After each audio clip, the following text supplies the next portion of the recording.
13 és la moció per la sanció dels locals permanentment desocupats, propietat d'entitats financeres i altres grans empreses presentada pels grups polítics municipals, Convergència i Unió i CiU, en la qual aquí, a la comissió informativa, perquè va coincidir que havia presentat Convergència, la va presentar nosaltres al Parlament, i a la comissió informativa s'hi va adherir, en aquest cas Esquerra, s'hi va adherir amb Felipe com no escrit, s'hi va adherir el PUSA i el senyor Ginesta, que manifesti ara, perquè en aquell moment el dia de la comissió informativa no hi era, s'hi adhereix. Doncs sense constar que també s'hi adhereix i a la qual també es va adherir en el moment de la comissió informativa. Per tant, tot això jo penso que si vols llegir tu alguna cosa d'aquest, si vols llegir una moció o vols dir a través de la plataforma i en el que m'agrada, no he modificat ni una coma. Transcrita la que van rebre. Em sembla fantàstic, tenim tots, em sembla molt bona senyal i bé, ara només falta això, desenvolupar-la i aplicar-la.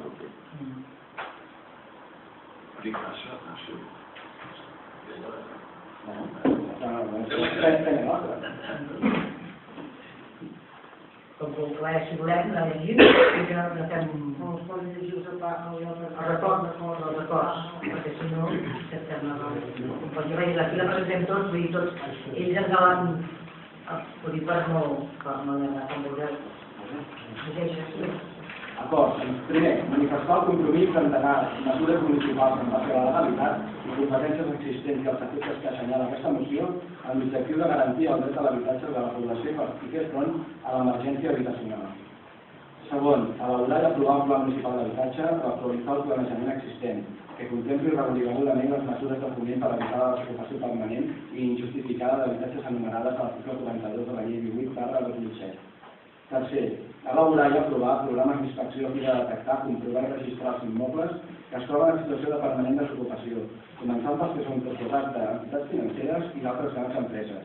Aquesta tasca es pot fer a través del creuament de dades en disposició de l'administració i l'atorgament de l'audiència de l'interessat, o bé realitzant una inspecció física des de l'administració. Quart, instruir procediments administratius contradictoris on es determinin, coneguin i comprovin els fets, un cop detectada la desocupació. Aquests procediments hauran d'acabar amb una resolució que declari si s'està produint una situació de desocupació permanent constitutiva d'una utilització anòmala de l'habitatge, d'acord amb el que s'estableix a l'article 41 de la llei de l'habitatge de Catalunya.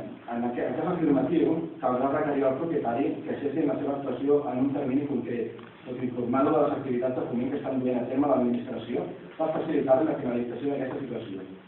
Cinquè, imposar fins a 3 multes coercitives que poden arribar als 100.000 euros, tal com determina l'article 113.1 de la llei 18/2007, prèvia advertència, si transcorregut el termini fixat no s'ha produït l'ocupació de l'immoble.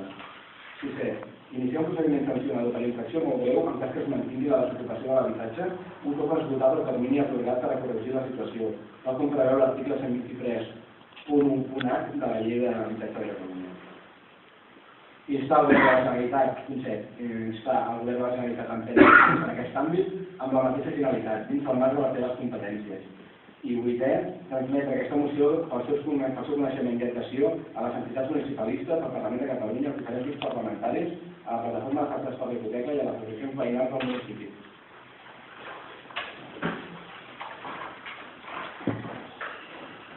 Alguna cosa a parlar?